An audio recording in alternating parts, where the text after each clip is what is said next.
Hi, I'm Todd behind Todd's Tin Toys on YouTube.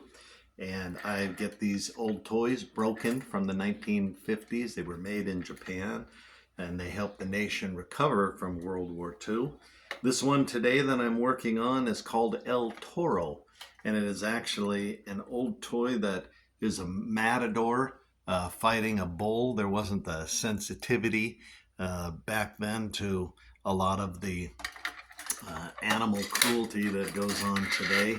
But nevertheless, so the idea behind this one is the bull moves around like wild, and the matador goes back and forth and is fighting him. And so the toy is broke, but what I plan to do today is I've opened it up, and as you can see inside, this is the little motor part. It's got quite a bit of rust. This is actually a smoking device that's not working, and actually makes the bull snort and blow out smoke. So I'm going to try to clean it all up and see if I can't get the engine working. A lot of times the motors have just been frozen, and if I can get it working and get it all together and the wires all spliced together and soldered, then you will see this like the 100 others on Todd's Tin Toys. And don't forget to subscribe when you go there. So I should have mentioned that these toys from the 1950s are judged based on are rated based upon a 1 to 10 in rarity, and this is a 7. It's actually really rare to find these ever working.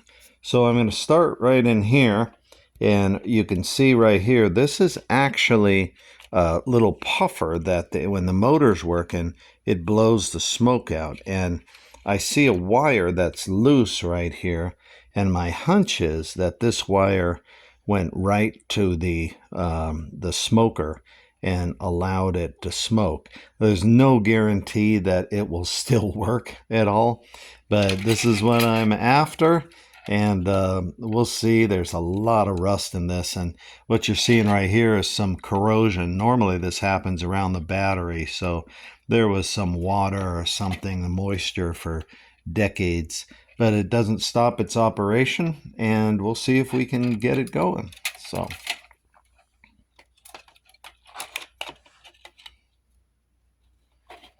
let's start and clip this.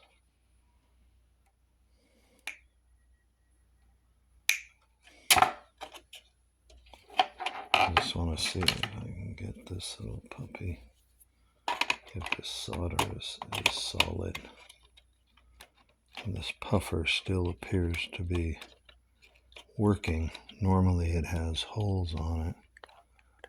So I don't care.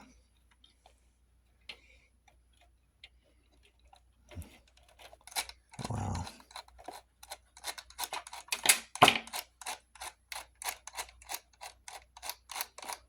That moves, which is a good sign.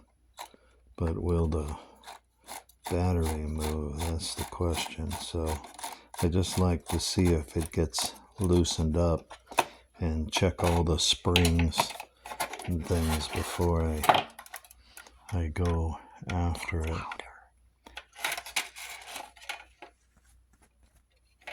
Okay, let's see if we can get it going. All right, so this is the battery box and the wires going from it. What I did is I cut it off, stripped a little of the insulation open, and I'm going to try to connect it right to here.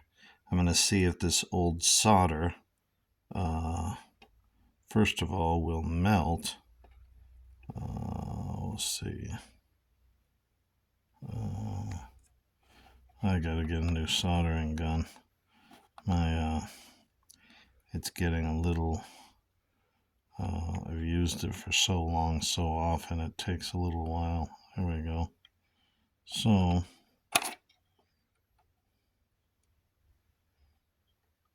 okay. I'm going to take this wire and try to connect it right to here.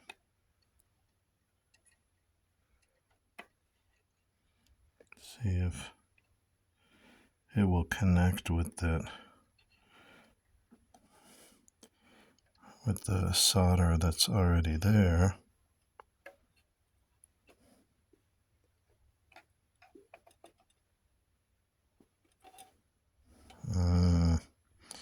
It may have got it. There's not much there, so what I'm going to do is add a little more solder to it.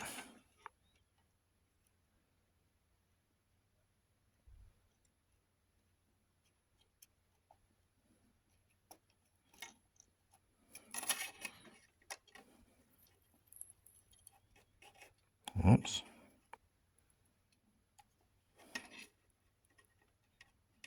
Oh. That's why I keep it level like this, because it runs right off.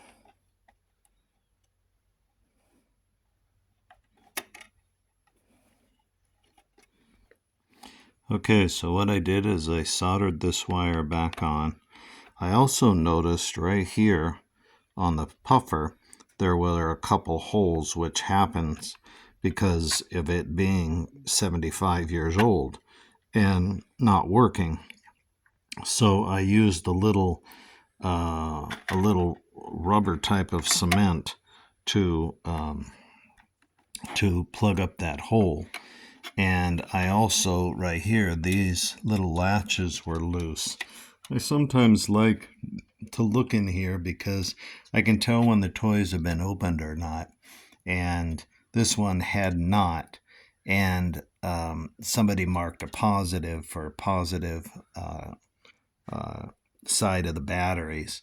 And it makes me just think of somebody 75 years ago who was working on this and trying to get it going. So they were very genius little toys, how they got them to work. So now I'm going to spray this with a little bit more our 3-in-1 oil, put some drops on just to see if I can't loosen up these mechanisms and see if I can't get the motor going. Like I said, there's no guarantee that this that creates the smoke is going to work, but this tube looks still in great shape. A lot of times I have to replace these, which runs all the way up through the leg to the top of the bull right here and to his nose. So the timing of this all has to work within this to make it work. So I got a little WD-40. A lot of times I use 3-in-1, but when the parts are this bad, I just kind of spray it and lube up the around everything, because I mean this thing hasn't been working for ages, and so if I have any chance of getting it to work, it's going to take that. So I will now, let's see. Okay, I'll close it up and we'll try to get it to work. So I've just got the bottom loosely on, and before I hook on the Matador, I just want to see if the bull itself will work. So, and I want to test it. I go, what would be really crazy is to see smoke come out, and once in a great while the mechanism works, because it hasn't been hooked up for so long, and you know, it's essentially okay inside. Somehow that wire came off, which just time can do. But so this is this, and got everything lubed, and let me just see. Oh, got a little movement. Yeah, I need to hold this together, otherwise it's not going to work. So, oh, there we go. Okay. Oh, look at that smoke. Look at that. That is phenomenal. That is great smoke. Normally don't get it that good. But like I said, this mechanism has been unplugged for ages. Look at that. Oh, I love to see when the smoke mechanisms work like that. So he's working good, and see, you can see an inside mechanism gets the Matador to move. I could tell though right now I've got to do some adjustment in there because it's not moving all the way. But let me turn this off for a moment. And so on the bottom of the Matador, you could see there's this lever that moves back and forth like this. And there's a little extension that it goes in and two little holes. So I'm just going to try to connect these real quick. And then we'll try it with the Matador. So I know those move, they move, but they're not moving properly. So that's how it sits. And the Matador should be raising his arms a little bit.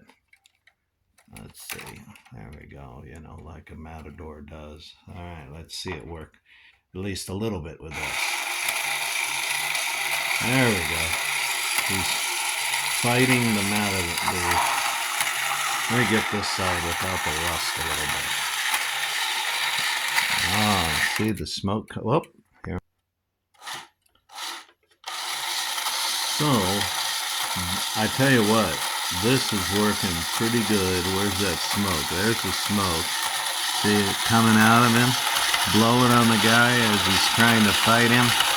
And these, unfortunately, sorry for the animal lovers out there, the bull lovers, but these are supposed to be like a couple spears already in them and a few on the ground.